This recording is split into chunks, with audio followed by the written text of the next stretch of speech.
ایک بادشاہ کے شہر میں جب طاعون کی وبا پھیلی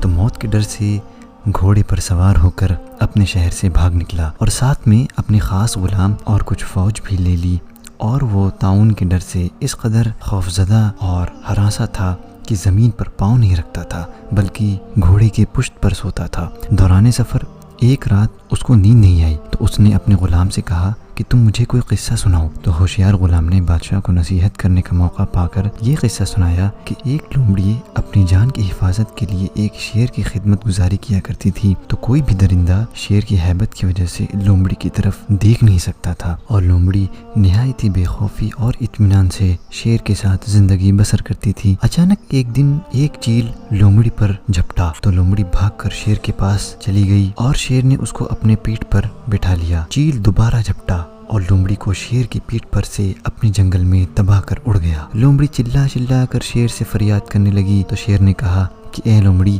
میں زمین پر رہنے والے درندوں سے تیری حفاظت کر سکتا ہوں، لیکن آسمان کی طرف سے حملہ کرنے والوں سے میں تجھے نہیں بچا سکتا۔ یہ قصہ سن کر اس بادشاہ کو بڑی عبرت حاصل ہوئی اور اس کی سمجھ میں آ گیا کہ میری فوج ان دشمنوں سے تو میری حفاظت کر سکتی ہے جو زمین پر رہتے ہیں، مگر جو بلائیں اور وبائیں آسمان سے مجھ پر حملہ آور ہوں، ان سے مجھ کو نہ میری بادشاہی بچا سکتی ہے، نہ میرا خزانہ، اور نہ میرا لشکر میری حفاظت کر سکتا ہے۔ آسمانی بلاؤں سے بچانے والا تو بجز اللہ کے اور کوئی نہیں ہو سکتا۔ یہ سوچ کر اس بادشاہ کے دل سے طاعون کا خوف جاتا رہا اور وہ رضا الہی پر راضی رہ کر سکون اور اطمینان کے ساتھ اپنے شاہی محل میں رہنے لگا۔ اس تحریر کا مقصد ہی یہی ہے کہ اللہ پاک کی رحمت پر بھروسہ کرتے ہوئے کورونا وائرس سے حفاظت کے لیے ضروری اقدامات لازم کیجیے، جیسے کہ اللہ کے رسول صلی اللہ علیہ وسلم نے کہا کہ اپنے اونٹ کو باندھو پھر اللہ پر توکل کرو۔ ہمیں چاہیے کہ ہم صبح اور شام کے اذکار کریں، تمام نمازیں اپنے وقت پہ پڑھیں، بنا دیر کیے ہوئے قرآن کو ترجمے کے ساتھ پڑھیں، اس کی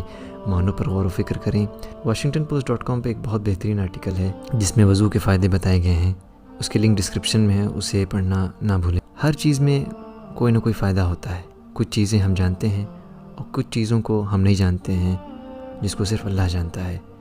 ایک BBC رپورٹ میں بتایا گیا کہ ووہان میں، چائنا میں، جہاں سے یہ بیماری پھیلی، لوگ اب چڑیوں کی چہچہاہٹ سنتے ہیں بہت زمانے بعد۔ آسمان پورے طریقے سے نیلے ہو گئے ہیں، ایک دم صاف ستھرے ہو گئے ہیں، لوگ ایک دوسرے کا خیال رکھ رہے ہیں، اور وہ صرف اپنے تک محدود نہیں ہیں۔ اسی لیے اور کسی طرح کی افواہ کو نہ پھیلائیں۔ واٹس ایپ پہ جو کچھ بھی کہہ دیا جاتا ہے اس پہ یقین نہ کریں، پہلے اس چیز کو ویریفائی کر لیں۔